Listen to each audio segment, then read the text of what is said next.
안녕하세요. 여기는 제주 송당에 위치한 인문서점 제주살롱입니다. 저는 서점에서 책방지기 하고 있는 북집사라고 하고요. 네, 오늘도 5월 한 달 동안 읽은 책 중에서 인상 깊었거나 추천하고 싶은 책을 몇 권 선정해서 소개하는 이달의 책으로 찾아왔어요. 그래서 이달에 제가 5월 달에 읽었던 책들 중에서 오늘도 3권을 이렇게 들고 왔고요. 네. 한 권씩 차근차근 소개를 해보겠습니다. 그 전에 이번 달에 이제 추천하고자 하는 책은 전부 다 단편집이에요.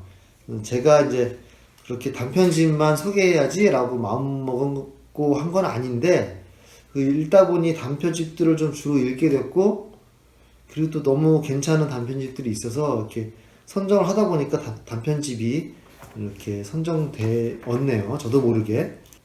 하루키의 단편집하고 그리고 국내 단편집 이렇게 두 권 가져왔습니다. 한 권 한 권씩 소개를 해볼게요. 첫 번째로는 여러분도 너무너무 잘 아시는 무라카미 하루키의 여자 없는 남자들이라는 단편집이에요. 이 단편집은 발간된 지는 좀 됐는데요. 2013년도에 발간됐었네요. 근데 이 책을 제가 들고 온 이유는 얼마 전에 이 책에 실려있는 단편 한 편을 이제 영화가 개봉이 됐고 되게 평단에 큰 찬사를 받았었죠. 제목이 드라이브 마이 카라는 제목으로 영화가 만들어졌고, 이 단편집 내에서도 이제 드라이브 마이 카라는 단편이 첫 번째 소개가 되고 있고요. 그러니까 하마구치 류스케라는 감독이 이제 영화화해서 만들었는데 올해 초에 이제 엄청 화제가 됐었고, 아카데미에서도 이제 작품상 후보에도 오르고 감독상 후보에도 오르고 외국 영화상을 탔지만 칸느에서도 이제 각본상을 탔고요. 많은 영화제에서 굉장히 화제가 됐던 작품입니다. 그래서 그 영화를 보기 위해서 제가 보려고 하다가 그 전에 소설을 먼저 좀 보고 봐야겠다 싶어서 읽어봤는데, 제가 이 소설은 사실 그 출간했을 당시에 읽었던 소설인데 너무 내용이 가물가물해서 다시 한번 읽어봤고요. 그리고 나서 영화를 봤습니다. 얼마 전에 봤는데 역시나 소설도 영화도 너무 좋았고, 특히나 이제 그 소설을 원작으로 한 작품은 역시 소설을 먼저 보고 영화를 보는 게 좋다라는 점을 다시 한번 깨닫게 해준 그런 작품이었고요. 하루키는 별도로 소개를 할 필요가 없는 작가죠. 네. 다들 너무너무 잘 알고 계실 테고 전 세계적인 베스트셀러이고 항상 노벨상 수상 후보로 거론되는 작가이기도 합니다. 그리고 이제 7편의 단편이 이렇게 실려 있고요. 드라이브 마이 카라는 단편을 중심으로 시작으로 해서 단편들이 실려 있는데, 이 소설이 이 첫 번째 드라이브 마이 카하고 중간에 셰헤라자드라는 단편하고 그다음 마지막에 여자 없는 남자들이라는 단편들이 이렇게 스토리적으로 또 분위기적으로 또 그렇고 이렇게 연계가 되어 있어요. 이어지는 연작이라고 볼 수도 있을 것 같고요. 이렇게 이어져 있고, 그리고 실제로 영화에서도 또 그 세 가의 단편이 이렇게 연계가 되어 있습니다. 더더군다나 이제 소설과 그 영화의 어떤 그런 차이점, 어떻게 영화가 됐는지 이런 것도 이제 보는 재미가 좀 있고요. 특히 영화는 그 세 단편이 이렇게 엮여져 있지만 한편으로는 조금 더 이야기가 확장되어 있기도 하고, 그리고 조금 그 소설에서하고 다른 관점으로 이렇게 인물들이나 이야기를 비춰주기도 하고 해서 그런 차이점을 보는 것도 재미있고, 그런 면에서 이제 감상의 어떤 재미가 있는 그런 작품이에요. 하루키의 소설은 조금은 이제 아시겠지만 좀 어두운 분위기를 이제 시니컬한 분위기 소설들이 많죠. 그리고 인간의 내면의 깊숙한 심연의 어떤 그 알 수 없는 인간의 심연을 이렇게 들여다보는 시선이 있고요. 그래서 그리고 이제 사람들과의 관계도 조금은 그 일탈적일까라고 할까요?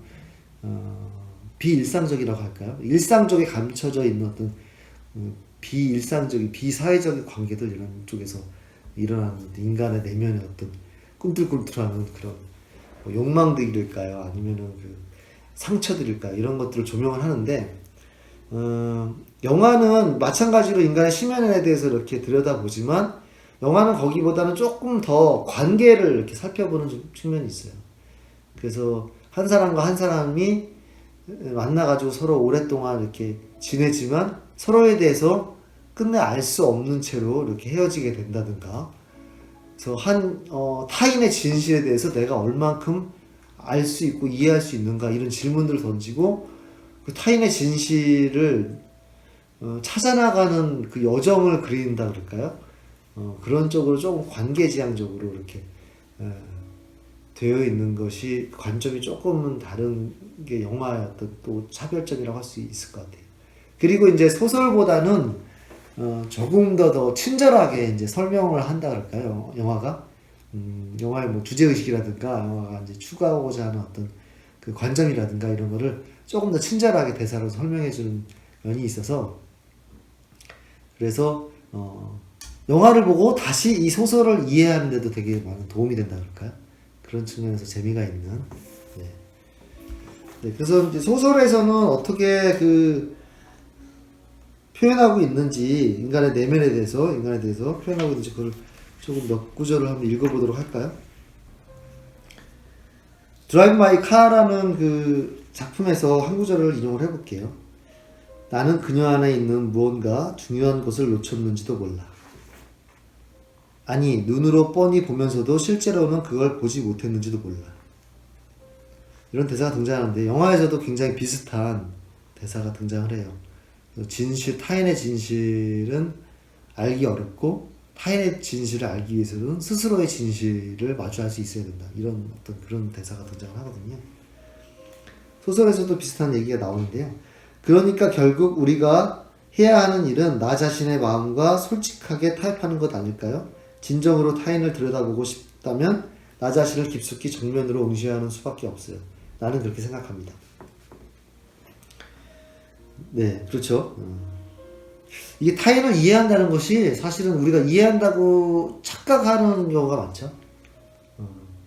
아주 가까이 살고 있는 사람이라고 할지라도 오래 본 친구라고 할지라도 어쩔 때 보면은 이런 면이 있어서 이렇게 놀랄 때가 있잖아요.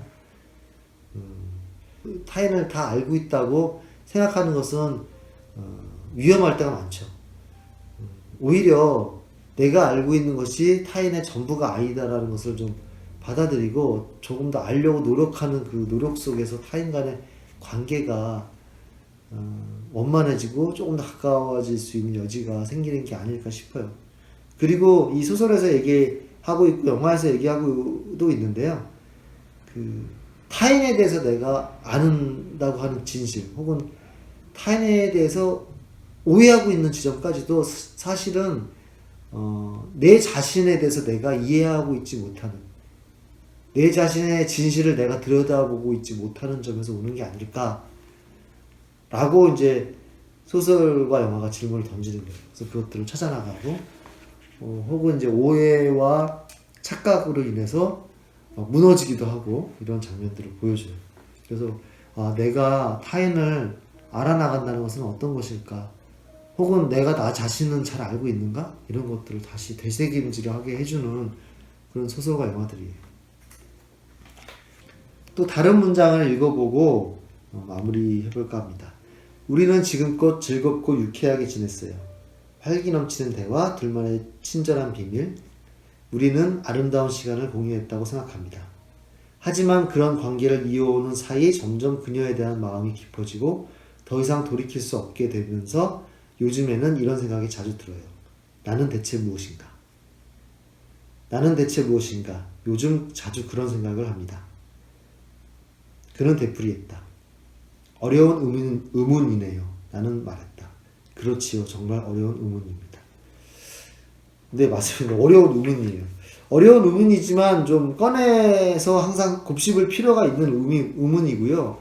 그렇게 의문하지 않을 때 자신을 돌아보거나 자신의 진실을 자기가 들여다보려고 하지 않을 때 나는 내가 되지 않는다 그럴까요?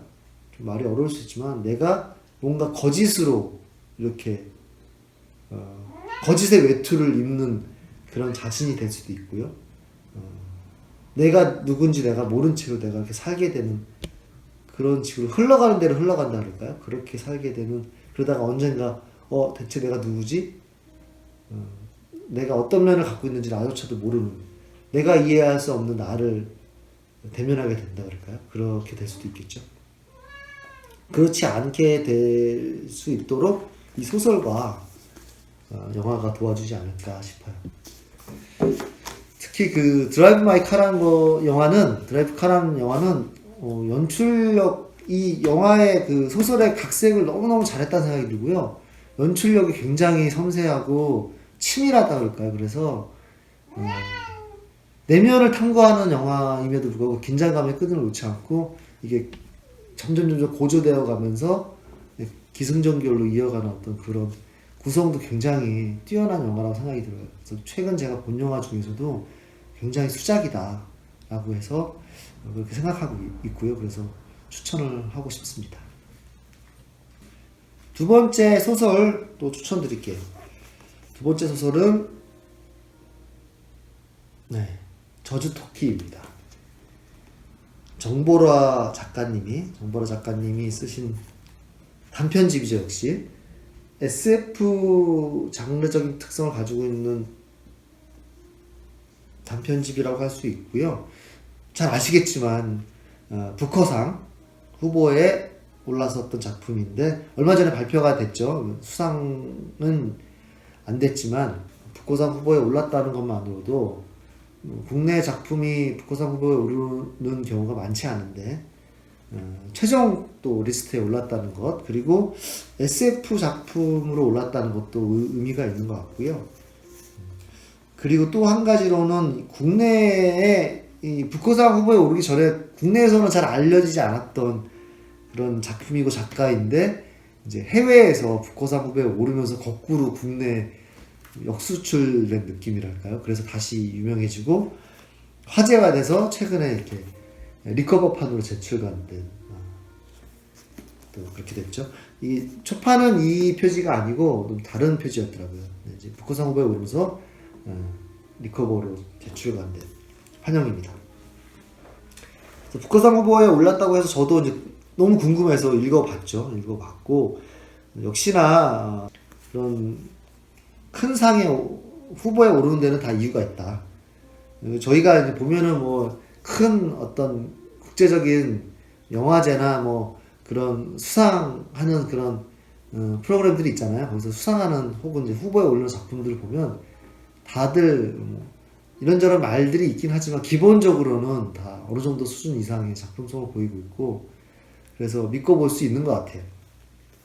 저는 이 소설은 SF 소설이긴 하지만 제가 SF 소설은 잘은 모르지만 SF 소설의 어떤 그런 특징으로서 보다는 그냥 단편집 하나의 그 문학 단편집으로서 굉장히 어떤 크나큰 성취를 가지고 있다라고 생각을 하고요. 어떤 점에서 그러냐면 이 소설이 그 내용이 보면 굉장히 괴기스럽고 굉장히 그 뭐랄까 좀 우울하고 비관적이고 나비가 저희 집에서 키우는 고양이 나비라고 하는데요. 촬영 중에 왔다 갔다 하더라도 양해를 부탁드릴게요. 어쨌든 그 굉장히 비관적으로 그 세상사를 이렇게 그리고 있는데 그것이 지금의 시대하고 굉장히 시대적인 분위기하고 이렇게 일맥상통하는 부분이 있지 않나 싶어서 지금의 시대적인 분위기를 굉장히 잘 그리고 있다. 그래서 판타지적인 요소를 갖고 있지만 그 판타지를 통해서 오히려 현실의 어떤 그 그로테스크한 면을, 현실의 어떤 그 암울한 면을 너무너무 잘 묘사를 하고 있다라고 생각을 해서 굉장히 큰 감화를 받았던 작품이긴 합니다. 저도 개인적으로. 근데 또 한편으로는 그런 되게 현실 그로테스크한 면이 판타지적 요소로 이제 이렇게 표현되고 있기 때문에 그냥 하나의 어떤 그 환상문학 혹은 SF 문학, 판타지 문학 그런 소설을 읽으면은 굉장히 재미있게 읽을 수 있는 소설이에요. 그래서 혹자는 이제 뭐 전설의 고향을 보는 것 같다라고 얘기할 수도 하시는 분도 계시는데 전설의 고향 같은 그런 느낌이거든요. 그래서 그 재미 측면에서나 어떤 문학적인 어떤 측면에서나 혹은 어떤 공감의 측면에서 다 각자마다 보는 관점에서마다 되게 다채롭게 내가 얻어갈 수 있는 것들이 많은 소설이랄까요? 그렇게 소개를 하고 싶네요. 그래서 제가 방금 말씀드렸던 어떤 그런 세상에 대한 어떤 비관적인 시선, 그것들을 작가의 말에서 작가가 이제 직접적으로 얘기를 하고 있는데요. 그 부분을 좀 읽어보고 보면서 소개를 할까 해요. 저주토끼는 쓸쓸한 이야기들의 모음이다. 출판사에서는 불의가 만연한 지금 같은 시대에 부당한 일을 당한 약한 사람들을 위해 복수하는 이야기가 마음에 들어서 이 단편집을 내기로 했다는 다분히 진취적인 의견을 준 적이 있다. 감사한 말씀이지만 작품을 쓸 때의 의도는 전혀 달랐기 때문에 나는 상당히 놀랐다. 저주토끼에 실린 이야기들의 주인공들은 모두 외롭다. 세상은 대체로 사납고 낯설고 가끔 매혹적이거나 아름다울 때도 있지만 그럴 때조차 근본적으로 야만적인 곳이며 등장인물들은 사랑하거나 기뻐하기보다는 주로 좌절하고 절망하고 분노하고 욕망하고 분투하고 배신하고 배신당하거나 살해하거나 살해당하는 방식으로 타인과 관계를 맺고 세상과 교류한다. 네, 살벌한 표현들이 막 쏟아지고 있죠. 원래 세상은 쓸쓸한 곳이고 모든 존재는 혼자이며 사필기정이나 권선징악 혹은 복수는 경우에 따라 반드시 필요할지 모르지만 그렇게 필요한 일을 완수한 뒤에도 세상은 여전히 쓸쓸하고 인간은 여전히 외로우며 이 사실은 영원히 변하지 않는다는 얘기를 하고 싶었다. 그렇게 쓸쓸하고 외로운 방식을 통해서 낯설고 사나운 세상에서 혼자 제각각 고군분투하는 쓸쓸하고 외로운 독자에게 위안이 되고 싶었다. 그것이 조그만 희망이다. 네, 굉장히 네. 이제 세상을 이 소설을 읽으면 이제 느낄 수 있는데요. 굉장히 세상이 야만적이다. 따뜻하지 않고 각자가 각자 살기 위해서 굉장히 분투하는 와중에 내가 기댈 곳이 없고 뭐 이런 어떤 그런 쓸쓸하고 좌절스러운 그런 분위기가 연출이 돼요. 근데 그것이 SF적인 측면, 환상적인 측면으로 표현되고 있다는 게 오히려 다행이다라고 느낄 정도로. 근데 이제 그런 세상에 그런 곳을 세상은 외로운 곳이고 쓸쓸한 곳이라는 것을 그런 진실을 본인은 좀 얘기를 하고 싶었다. 이렇게 얘기를 하고 있고, 우리가 우울할 때, 굉장히 우울할 때, 되게 기쁜, 밝은 노래를 들으면 더 우울해질 때가 있죠. 그리고 우울할 때 오히려 우울한 노래나 슬픈 노래를 듣거나 그런 영화를 보면 오히려 위로가 될 때가 있어요. 그런 경험들이 다들 있을 거라 생각이 드는데, 뭐 예를 들면 이제 연인과 헤어졌을 때 그런 어떤 연인과 헤어짐을 노래하는 이제 가요나 팝을 들으면 굉장히 위로가 되는 그런 경험들 다들 있으실 거라 생각이 드는데, 세상이 그렇게 쓸쓸하고 외롭고 야만스러운 곳이다 라는 어떤 그런 것을 얘기하는 것이 오히려 우리가 매일매일 막 각자 일상을 싸우듯이 살고 있잖아요. 그런 일상의 힘겨움에서 오히려 위로가 될 때가 있어요. 그게 나는 이만큼은 아니지 라고 하거나 혹은 그렇지 세상은 그런 곳은 아니지만 누군가 나랑 비슷한 생각을 하고 있구나 이런 생각을 할 수도 있고요. 어쨌든 그런 것이 굉장히 위로가 될 때가 있습니다. 하루하루 사는 게 모두들에게 쉽지 않을 텐데, 맛있는 밥 한 끼나 친구들과의 웃음이 위로가 되기도 하지만, 때로는 이런 혼자서 읽는 세상에 대한 어떤 조금 비관적인 진실이 우리 위로가 될 때도 있죠. 이 작품들, 여기에 단편들 다 이제 그런 맥락의 분위기를 가지고 있고요. 저주토끼의 첫 단편을 시작해서 머리, 차가운 손가락, 몸하다 등등 이렇게 쭉 내려오고 있는데, 굉장히 서늘하고 굉장히 가슴 아픈 이야기들입니다.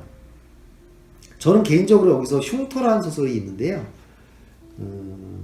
또 요게 이제 어떤 소설적인 아이디어가 굉장히 재밌기 때문에, 그 판타지의 어떤 그 아이디어가 재밌고 소재도 굉장히 특이하고 하기 때문에 소설의 내용을 얘기하는 거는 스포일러가 될 것 같아서 얘기를 안 드리는 게 나을 것 같고, 제가 이 작가가, 정보라 작가가 얘기하고자 하는 어떤 그 작가의 말에서 얘기하고자 했던 그 쓸쓸하고 외로운 곳, 야만스러운 곳으로서의 어떤 세상에 대해서 가장 직접적이고 알기 쉽게 이렇게 말하고 있는 소설이 아닌가 싶어요.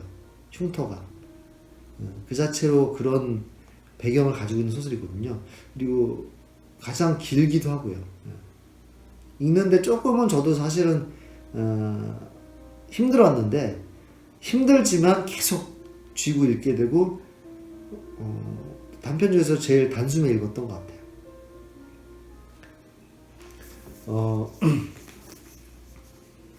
그래서 모든 소설들이 이렇게 딱히 해피엔딩으로 끝나진 않고요.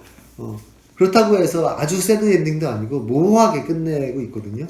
그것은 이제 작가가 이제 의도한 결말이 아니었는가 싶고요. 그냥 뭔가 더 계속돼도 좋을 것 같은 채로 그냥 끝나요.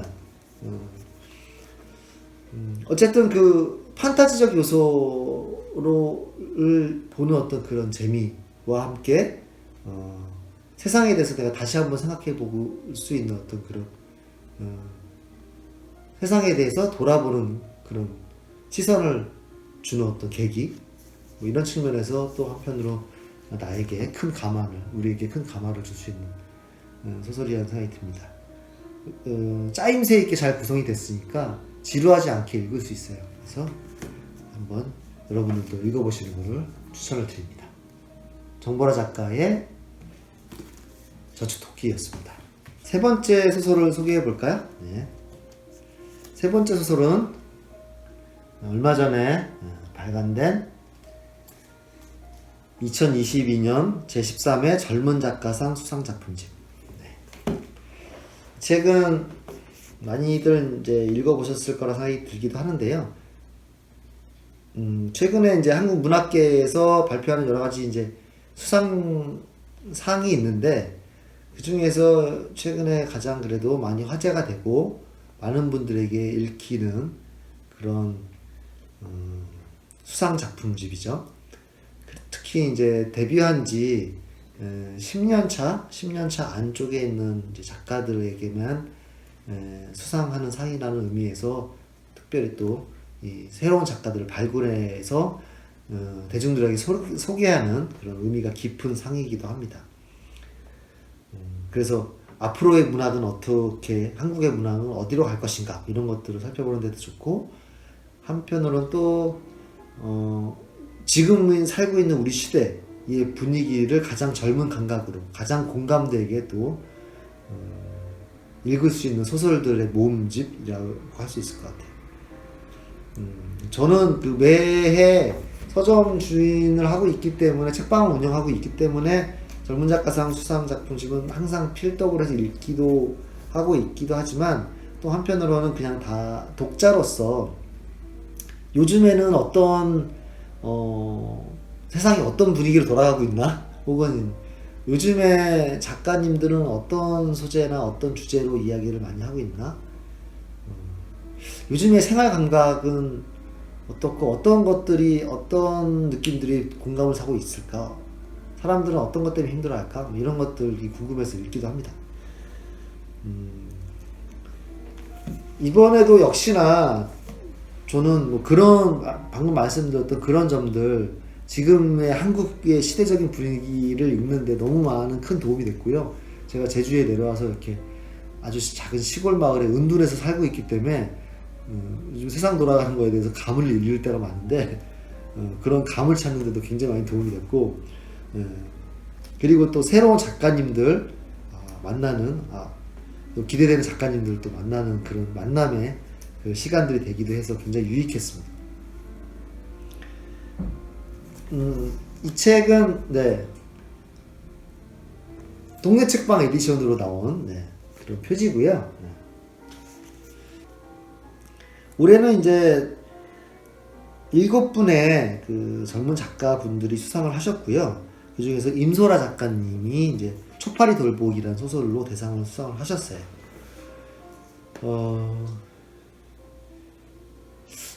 각각의 소설을 소개하기보다는 각각의 소설에서 작가님들이 맨 뒤에 이제 작가의 말 같은 거 넣으시잖아요.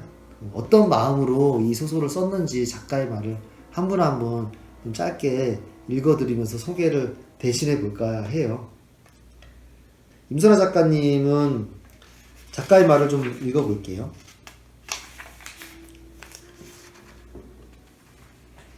소설을 쓰는 일이 내가 원하는 세계를 지켜내는 일이라 믿은 적이 있다. 그러나 내가 원하는 세계는 무엇이었을까? 너무 열심히 쓰지 마. 이 소설을 쓸 때 가장 많이 떠올린 말이다. 원영이 내게 누누이 말해왔던 것처럼 원영도 잘 먹기를, 잘 자기를, 행복하기를, 오직 그것만 바라보고 있는 나 자신을 외면하지 않았던 시간이었다. 촛발이 돌보기는 소설에 대한 소설 같은 소설이에요. 그래서 소설의 해피엔딩을 어떻게 맺을까에 대해서 고민하는 소설이랄까요? 그런 면에서 여기 해설도 해피엔드를 다시 생각하기 이렇게 해설이 되어 있고요. 우리가 해피엔드를 원하지만 소설들에서 사실 실제 삶에서는 해피엔드라고 딱 이렇게 결론 나진 않잖아요. 계속 삶은 계속되고 해피엔드인 순간도 있지만 새드엔드인 순간도 있고, 그것도 저것도 아닌 그냥 그렇게 진행되는 순간들이 대부분이죠. 해피엔드를 맺고 싶지만 맺을 수 없는 상황에서 이 소설가가 고민하는 어떤 그런 치열한 고민을 같이 읽을 수 있어요. 그리고 두 번째는 김멜라 작가님의 저녁놀이라는 작품인데, 이 뒤에 이제 평론 신사위원 분들의 해설을 보면 이 저녁놀이라는 작품과 초파리 돌보기가 이제 대상으로 이렇게 팽팽하게 이렇게 논의가 됐었다고 하네요. 그래서 대상이 되어서도 전혀 이상하지 않은 이런 작품이라고 뒤에 해설이 되어 있어요. 저녁놀은 이제 여성 같이 동거하는 두 여성에 관련된 이야기예요. 역시나 그 삶의 치열함이 담겨 있고, 그리고 이제 남성적 시각의 편협함과 그런 우월한 시각을 폭로하는 그런 측면이 있는 소설이에요. 작가의 말을 좀 읽어볼까요? 왜 내가 이런 취급을 받아야 하느냐고 화내는 목소리를 떠올리는 건 어렵지 않습니다. 세상엔 그런 말이 넘쳐나니까요. 분노에 차 내뱉는 저주와 악담들, 빠르게 퍼지고 점점 더 커지면서 듣는 이에게 어떤 방향으로든 영향을 미치는 소리들, 나쁜 소리가 들리면 사랑하는 이의 두 귀를 막아주듯 저는 소설을 펼쳐 두 여자가 그 소음에서 멀어지기를 바랐습니다. 특히 요즘의 세상이 너무 소음으로 가득 차 있다는 생각들은, 그런 말들은 다들 공감을 하실 거예요.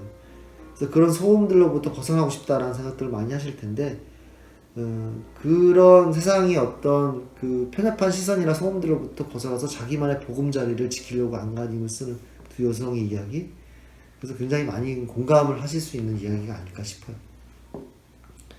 그리고 세 번째는 김병훈 작가님의 기다릴 때 우리가 하는 말들이라는 소설인데요. 작가의 말을 역시 읽어볼까요?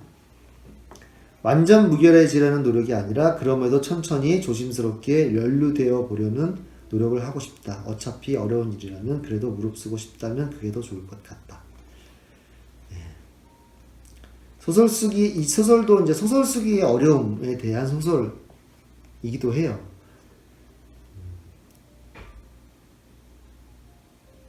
완성할 수 없는 소설을 써보려는 어떤 소설가의 노력이 담겨 있는 소설이라고 할 수가 있습니다. 그리고 김지연 작가님의 공원에서, 이 작품은 최근에 이제 그 남성들의 여성 혐오나 여성 폭력이 많이 이제 대두가 되고 있잖아요. 뉴스에도 많이 등장하고, 그것과 관련된 이제 소재와 이야기를 가지고 있어요. 그 폭력에 노출되어 있는 여성의 어떤 자기를 지키려는 안간힘, 이런 것들, 폭력에 노출되어 있는 그 여성의 어떤 그 참담한 현실, 이런 것들도 얘기를 하고 있고요. 이 소설은 빈칸을 생각하면서 썼다. 나에게 빈칸이 주어졌을 때 그 자리를 어떤 말들로 채울 수 있을지 생각하면서. 1차적으로는 내린 결론은 무엇이든 쓸 수 있다 였다. 빈칸에 절대 들어가면 안 되는 말도 있긴 할 텐데 그게 무엇인지에 대해서는 우리 모두가 끝없이 생각하면서 목록을 갱신해 나가야만 하지 않을까? 라고 이렇게 화두를 던지고 있네요. 그리고 김혜진 작가님의 미애라는 작품입니다. 개인적으로 저는 이 미애라는 소설에서 굉장히 많은 공감을 느낄 수가 있었던 소설이고요.